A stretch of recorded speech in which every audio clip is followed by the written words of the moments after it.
এই যে স্যার আপনার পিৎজা, আর এই ধরেন সেট মেনু, আর এই ধরেন 2000 টিয়া।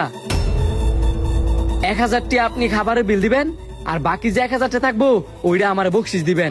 ভাই আপনি মাথা মতো কি ঠিক আছে?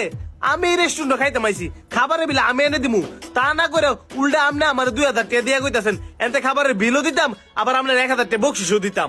ভাই আল্লাহর দয়া লাগে আপনি টিয়ার আগে লুকান, পরে যা কর কন। কেরে টিয়া লুকাইতাম কেরে? আপনি আগে টিয়াটা লুকান না, কেউ দেখে লেলে আমার আবার সমস্যা। আপনি আগে টিয়াটা লুকান, পরে আপনার আমি সব কইতেছি। লুকাইলাম, এবার কোন? আপনি বলেন, একটা ছেলে যদি এই রেস্টুরেন্টের মধ্যে 1 বছর পরিশ্রম করে, আরেকটা ছেলে যদি 6 মাস পরিশ্রম করে, এখন কোন ছেলেটার প্রমোশন পাওয়া উচিত? অবশ্যই যে ছেলেটা 1 বছর ধরে পরিশ্রম করতেছে। অথচ দেখেন এই রেস্টুরেন্টের মধ্যে যে ছেলেটা 6 মাস পাইছে, এরা নাকি ম্যানেজার বানাইবো কইতাছে। এটা কি ঠিক? ওই 1 বছর আগে যে ছেলেটা আইছে হ্যাঁ হয়তো বা অভিজ্ঞতা ঘাটতি আছে। অভিজ্ঞতা কম থাকবো কে লিগিয়া? 1 বছর আগে যে ছেলেটা আইছে ওই ছেলেটা হচ্ছে আমি, উল্টা তার থেকে আমার অভিজ্ঞতা আর বেশি। তো নিশ্চয়ই নতুন ছেলেটার সাথে মালিকের কোনো ভালো লিঙ্ক আছে। লিঙ্ক থাকবো কেমনে? এই যে আমি 1 বছর ধরে আছি, মালিকে একদিনও রেস্টুরেন্ট আসে নাই, তবে শুনছি আজকে নাকি আসবো।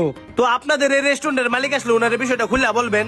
বইলা কোনো লাভ নাই স্যার, আজকে আইসা সকল কাস্টমার জিজ্ঞাসা করবো যে এই রেস্টুরেন্টের কোন স্টাফের আচার আচরণ ভালো, যেই ছেলে আচার আচরণ ভালো তারই ম্যানেজার বানাইবো। তাইলে তো ভালোই, আপনি এত টেনশন নিতেছেন কে লিগা? আর আপনি না বলেন আপনার অভিজ্ঞতা অনেক বেশি। অভিজ্ঞতা বেশি হইলো কিছু করার নাই, এখন আপনার আমি যা যা কই আপনি তা কইরেন, তাহলে আমার অনেক বড় একটা উপকার হইব। বলেন।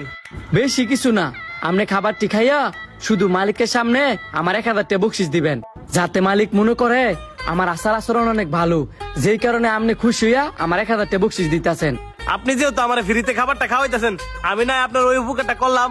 ধন্যবাদ ভাই, আপনি মন ভরে খাবার খান, আর কিছু লাগলে আমার ডাক দিয়েন। Likey